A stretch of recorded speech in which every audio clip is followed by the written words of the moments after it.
Hello, good people of the internet. I am not allowed to enjoy nice things for too long. So even though I was able to record our last meeting together from a more pleasant place, a place that gifted me with a rather significant sunburn, we have had to return to the forward operating base. Granted, we have now gotten a couch installed. That's very nice. It comes from a place called Casting Couch. I don't really know what that is, but they gave us a great deal.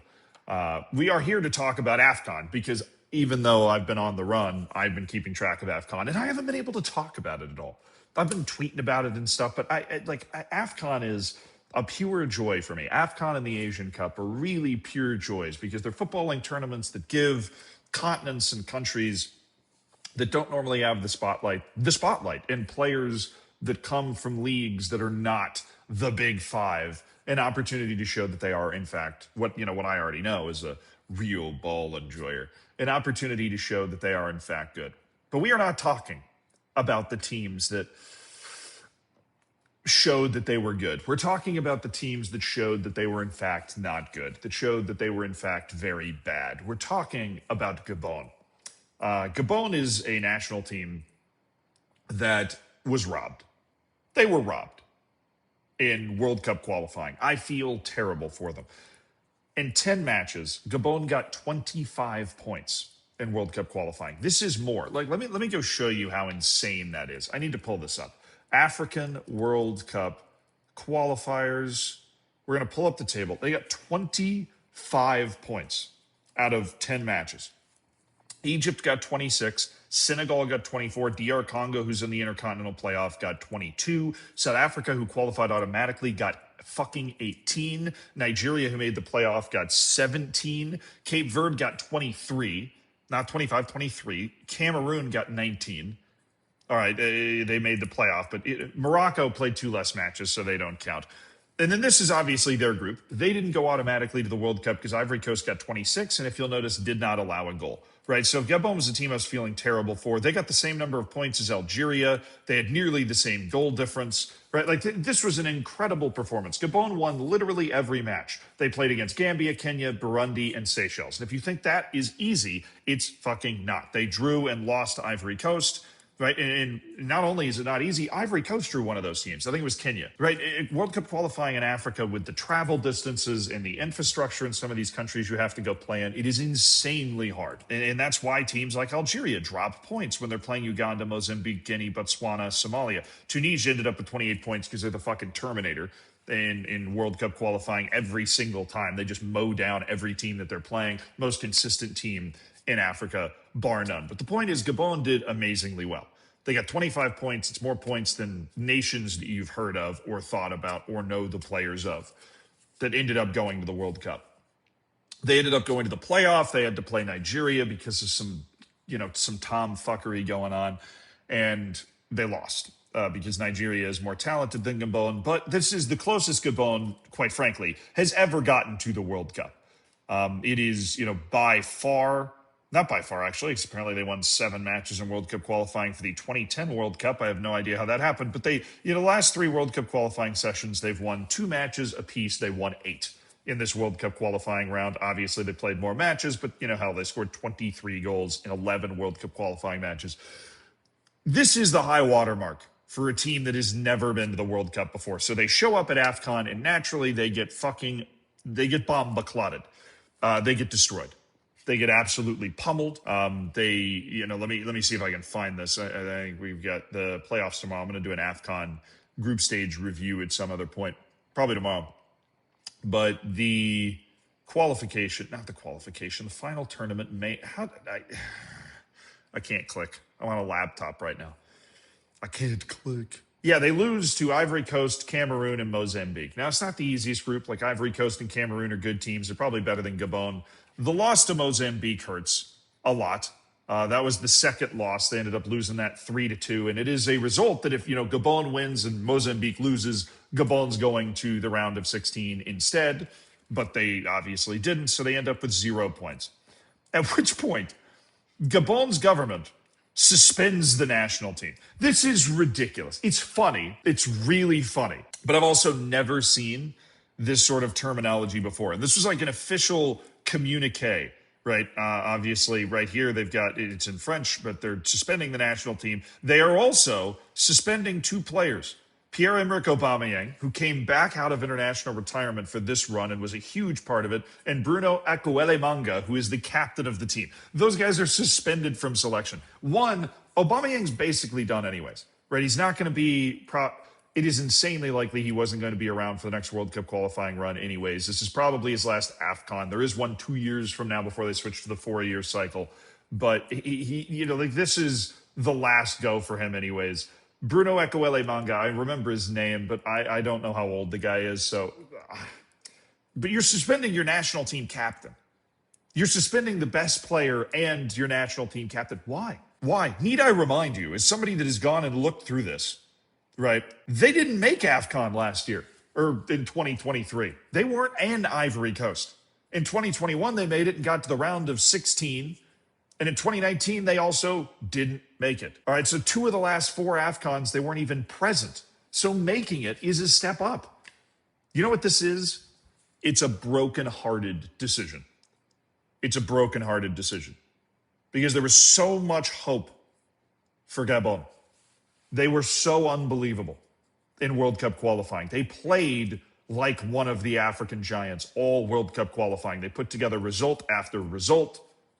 They got to their second to last match. They had a 0-0 draw with Ivory Coast. If they had scored 1 goal in that match, they would have flipped the results. They would have jumped ahead of Ivory Coast, sent Ivory Coast to the playoff, and Gabon would be going to the World Cup. And then they get screwed because, this is going to not make sense if you don't understand what I'm talking about.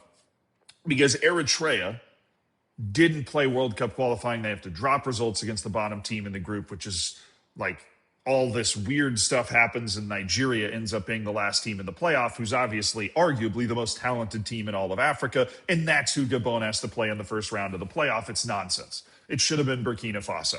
They were the team that if their Eritrea stuff didn't happen, would have been in.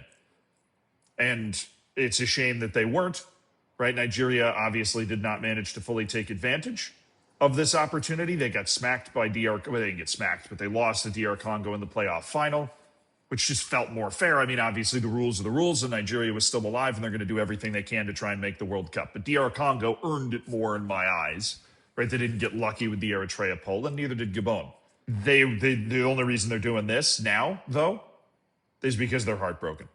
This is residual heartbreak from not making the World Cup in the first place. Because to be completely honest, Gabon making it to AFCON and losing a heartbreaker to Mozambique and also losing to Ivory Coast.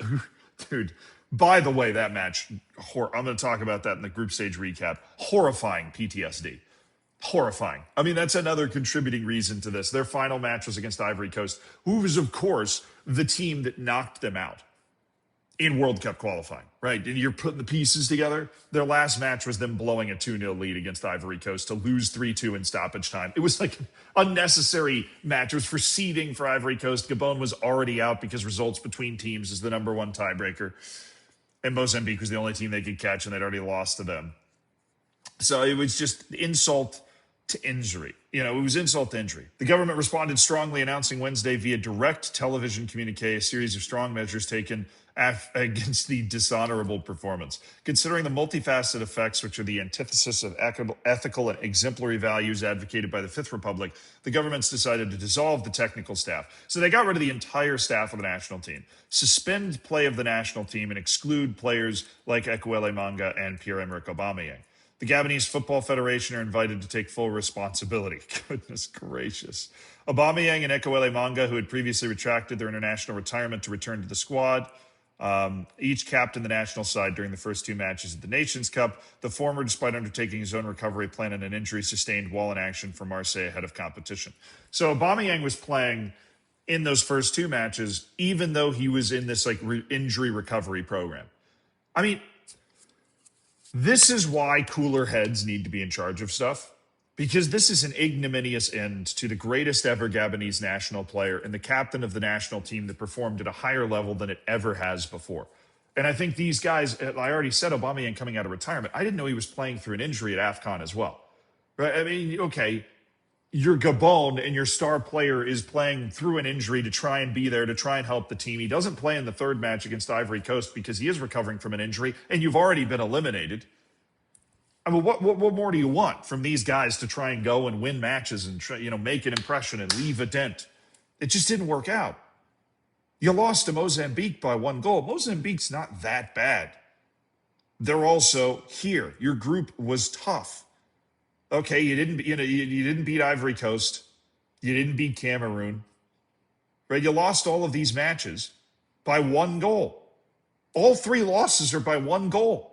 I mean, it's not like they showed up and didn't try. It's not like they showed up and underperformed dramatically.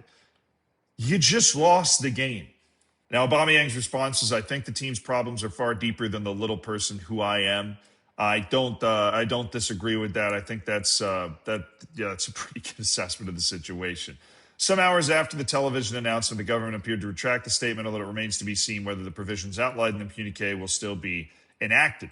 FIFA statutes prevent government intervention into the affairs of member countries' FAs, and there may yet be consequences for Gabon. Well, it remains to be seen if this is the end of the 36-year-old Aubameyang's international career. Yeah, I mean, that is like the somber end potential result here, in that they're going to have some trouble not getting some sort of suspension. We've seen this thing happen in Republic of Congo recently, a couple of other countries where you get South Asia. This has happened, I think, in Pakistan. I'm not entirely sure, so don't quote me on that. But somewhere around there where government intervention in the national team is something that FIFA actually does punish, rightfully so, very aggressively, because there are a lot of governments that would fiddle with the national team all the time if you let them. And so this was obviously coming from the Gabonese government, and they are probably going to now get some sort of points deduction or not be able to play matches for a year or something. But this is not a bad year to not have to play matches, and considering AFCON and World Cup qualifying are now in the past. So they get a year to reassess, and we've probably seen Aubameyang play for Gabon for the last time, which is sad. There is a huge what if that will haunt Gabon for a long time. And the thud, the sickening thud at the end of that was this heartbreaking AFCON performance for them. I don't feel like I need to end this video overly aggressively because I don't think they're going to find me down here. But just in case they do, Happy New Year, everybody.